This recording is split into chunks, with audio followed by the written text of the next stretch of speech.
I didn't check the audio. How do we sound? Okay, that looks good. Happy spring, Upper Valley. So this month we got a close-up look of maple sugaring. This spring was a great month for maple syrup. So what was the coolest thing you learned about the maple syrup? I think probably it takes a ton of sap to make just like 1 gallon of maple syrup.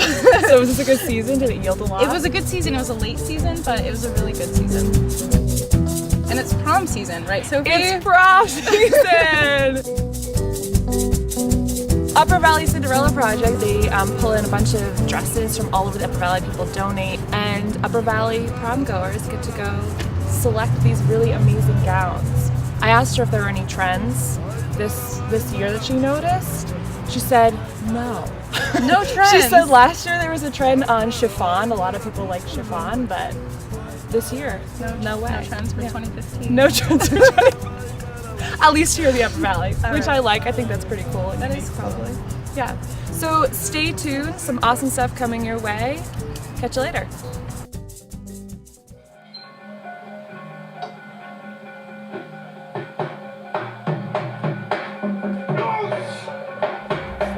a city called Pekanbaru. We have been to the island of Lombok. Lombok is the next island east of Bali, and it's like Bali was 30 years ago. Unspoiled, beautiful beaches. A lot of the Australians discovered it for surfing on one side of the island where the Indian Ocean goes, and then on the Java Sea, which is a much gentler body of water or ocean. That's where we have stayed, and it's just, it's really gorgeous and very peaceful. It's like the world stops. No politics, no nothing. It's just.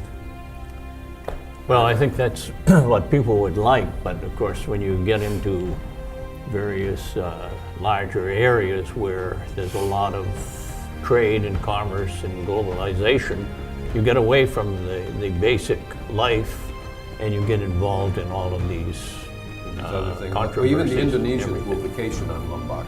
Really? The Indonesians know it well. A lot of them, when I'll meet them, and if they're speaking English, they'll say, "Oh, have you been to Lombok?" So let me interrupt you, Bill. Yep, go ahead, Hanny. And Hanny, I'd like you to give the last words. What do you want us to know about Indonesia most of all?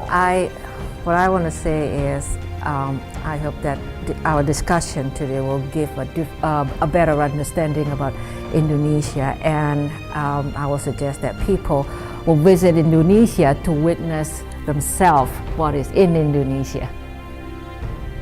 Well, thank you very much. Thank welcome. you for Thank coming, you. and thank you, Bill. Thank you, sir. And we'll have a follow-up here sometime and talk on some other aspects of things that we didn't talk about here today.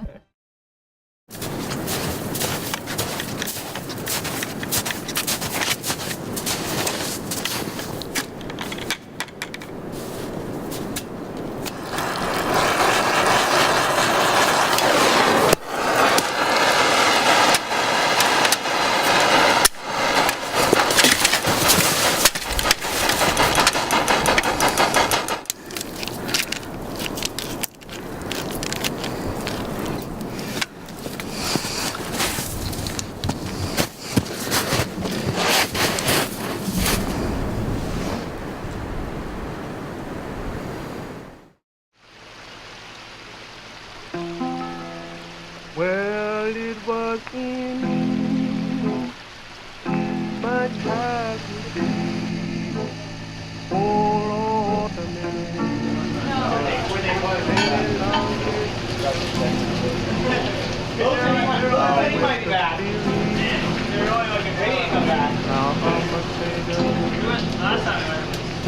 I was These guys make this maple syrup and right in there. This there is fire.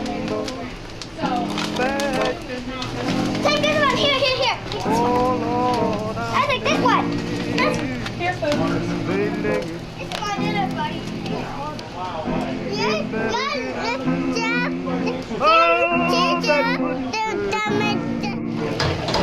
It's the red line yet. Ready to draw off. Red line right there.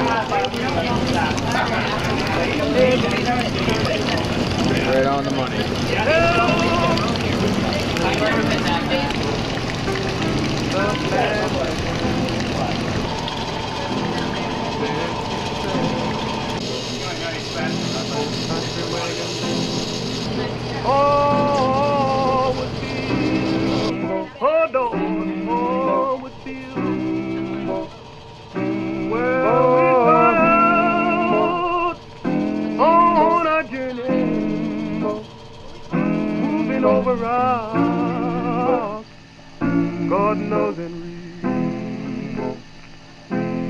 That little that wooden church.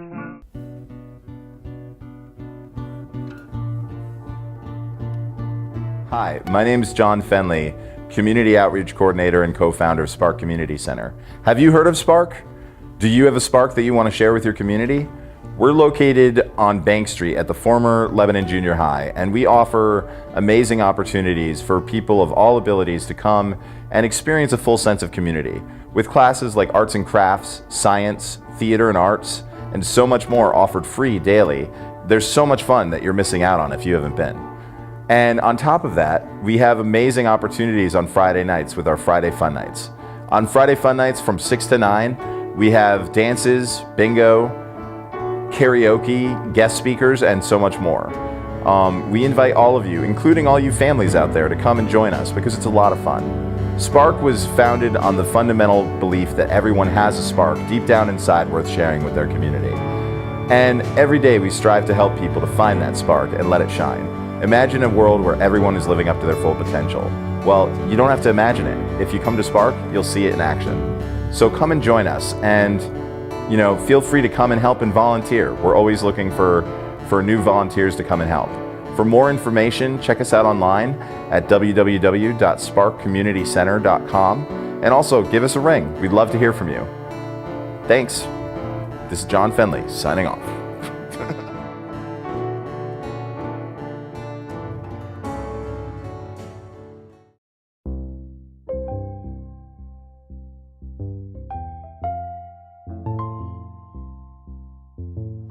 My name is Rebecca White. I'm from Wilder, Vermont, and I am the recently elected Hartford Select Board member. So the Hartford Select Board, I've always been very interested in local government, and that was something that really drove me to run for the Hartford Select Board. But the biggest motivating factor was just the fact that I don't see any young people or anyone even marginally close to my age in politics. In Vermont. I saw that even though we're working on minority rights and we're working on more people being involved in politics and having representation, there was this whole group of people who I'm a part of, which is people age 25 or under, that just aren't being present in those conversations. And I thought, hey, why not? The select board seems like the right first step. There's a lot of open vacancies on different boards throughout the town, and I thought, just go be appointed to one of those. That'll be really easy, your first step when you come back home. Because I'm currently a UVM, so I wanted something that would transition me back to living in Hartford from Burlington. And then I saw that there was the election, and then I saw that the incumbent wasn't running, which is Ken Parker, who I replaced his seat for the 2-year position, and I thought, I'm really interested in this, and actually maybe I should just go for it. Ken Parker had a quote from the Valley News which said, the next person should be someone who's global thinking and forward thinking, and I just thought, wow, that's a sign. I should do this. There we go, I'm in, I'm doing it. So that's when I really made the decision to just kind of go and wholeheartedly run. I realized that I was running against 2 people who were much older than me, who are also more established in the community, just even for the fact that I was born and have always lived in Wilder. I hadn't necessarily been around for the last 6 years, or I really haven't been a big player. When you're in high school, you don't really get the opportunity to hobnob with local decision makers. They don't really have much of a concern about your opinion. So I realized at that point that I was going to need to have a different perspective on Hartford as a town. So my campaign strategy was really to just go out and say, okay, the 2 candidates who are running against me, which was Mike Morris and Dennis Brown, I just went into it and said, hey, I'm not either of those 2 people. I'm very different. I'm the choice that's separate from those 2. So if you want something that's going to change Hartford, or at least have the ability to change Hartford, that's the person you want to vote for. So I have a lot of experience with actually knocking on doors and saying, hey, my name's Rebecca, how about you consider this? It was a completely different experience to knock on someone's door and go and say, hey, support the environment or clean heat or solar power. It was, hey, I'm awesome, why don't you vote for me? I'm great. I set up a Facebook page, which I actually think I was the only person running who set up a Facebook page, which was actually really successful. I got a local person, Noah Detzer, if he's watching. He filmed my campaign video, which was really fun. Hi, my name is Rebecca White, and I'm running for Hartford Town Select Board. I grew up right here in Hartford, so I know all the issues that are important to Hartford voters. We went around to all the different villages and got like shots of me being like, yay, Hartford. So that was good. And my goal is to get even more people involved.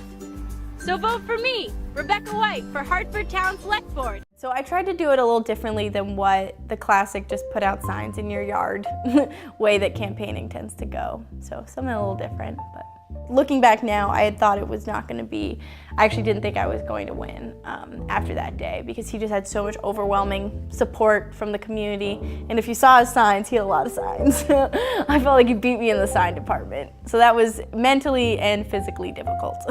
Well, life as a select board member isn't that different than being a regular citizen.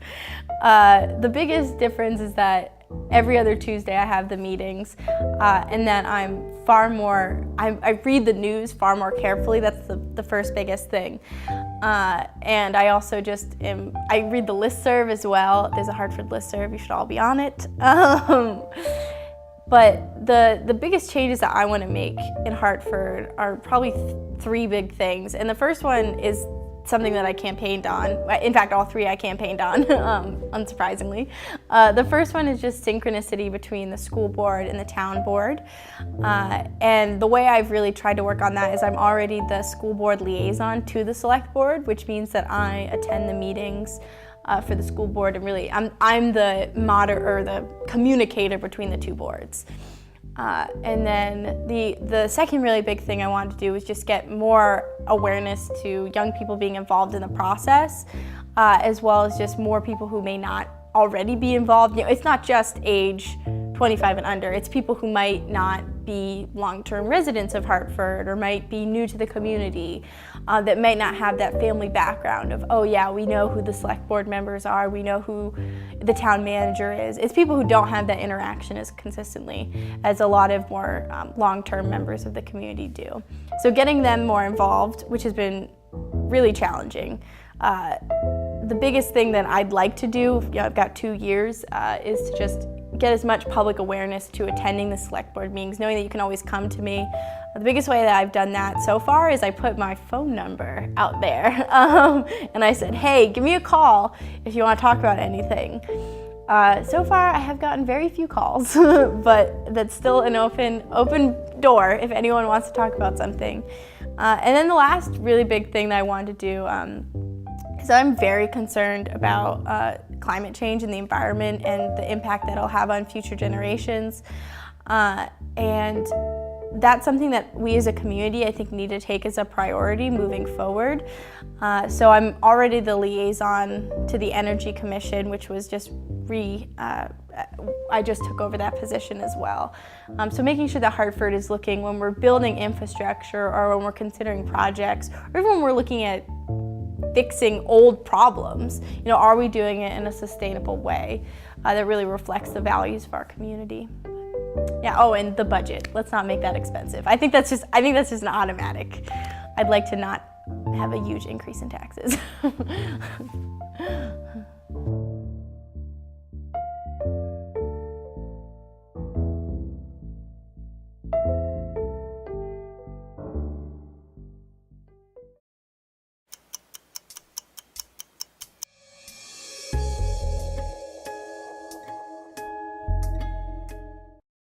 Sometimes they come alone, sometimes they come with their moms or their dads, and sometimes they come with their boyfriends, and sometimes they come in groups where you'll have 3 or 4 girls come together, and that's really fun.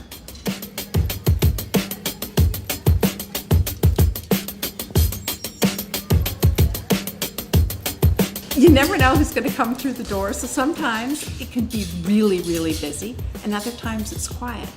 But usually we give out between 4 and 6 dresses each day. A lot of it is word of mouth. That's our most important way to get the message out, because we have girls that will come here and have such a great experience.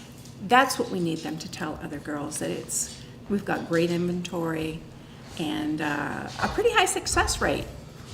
You just never know what's going to happen. We've had some really wonderful things happen to us over the years, and I think that's the thing I enjoy the most. The surprises. People donating things we weren't expecting. Woodstock High School donated clothing racks to us. We worked with Dartmouth College, their Greek Society, and they did a prom dress collection, and they brought those to us early in spring. That kind of thing, that's what keeps us going. Plus, the girls are so excited when they come here. I think girls realize that the dress that fits them, that looks the best, is really the dress, and that fashion isn't really so important.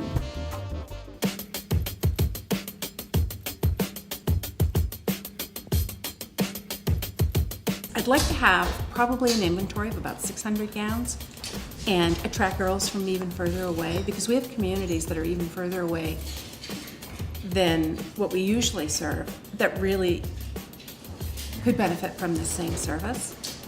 So if we could find a space that's large enough, that's permanent, I think then we could consider being open more. But for now, this is good. Wednesdays and Saturdays seems to be serving the community pretty well. The dresses are free, and they're free to everyone. We don't have any income qualifying. We don't have any paperwork. Unlike other projects across the country where you do have to qualify, these dresses are for everyone. So if a family wants to be green and recycle, this is a great place to come. It is about recycling. Many of our dresses have only been worn once. So if you want to save a few $100s, this is a great place to start. We don't ask the girls to bring their dresses back, because part of prom is having that dress, and having that dress sit in your closet until you're ready to part with it. And we don't want to take that away from the girls, if that's the experience they're looking for. Now, some girls are like, I'm ready for a new dress, and that's good too. But we want them to really have the same experience that a girl who goes out and buys a dress would have.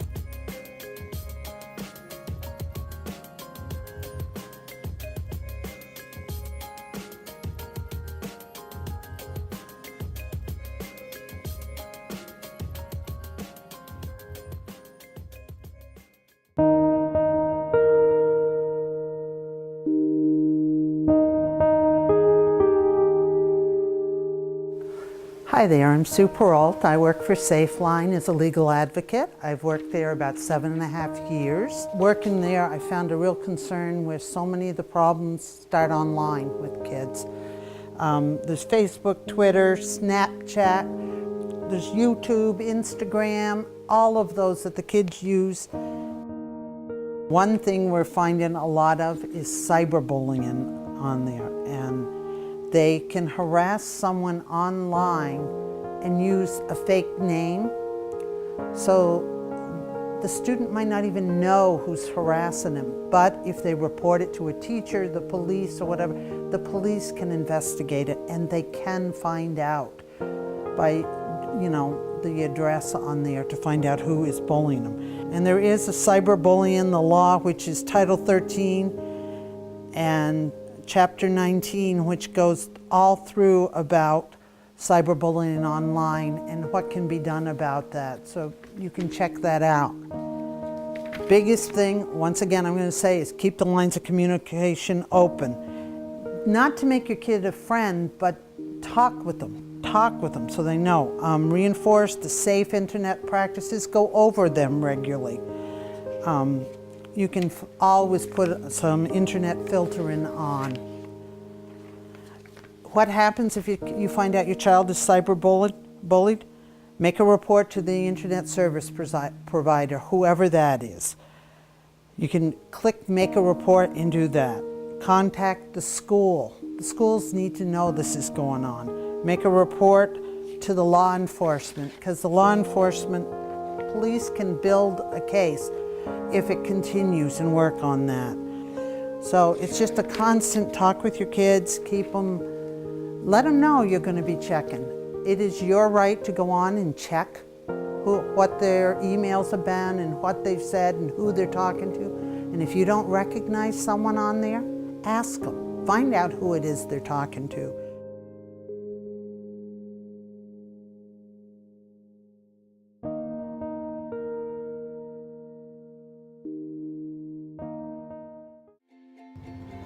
Was that okay? I thought that That was 'cause great. you I think we're getting better at it. Yeah.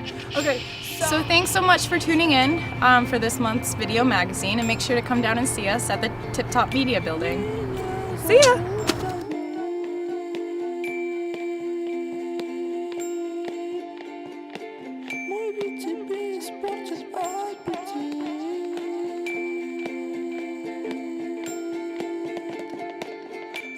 To be my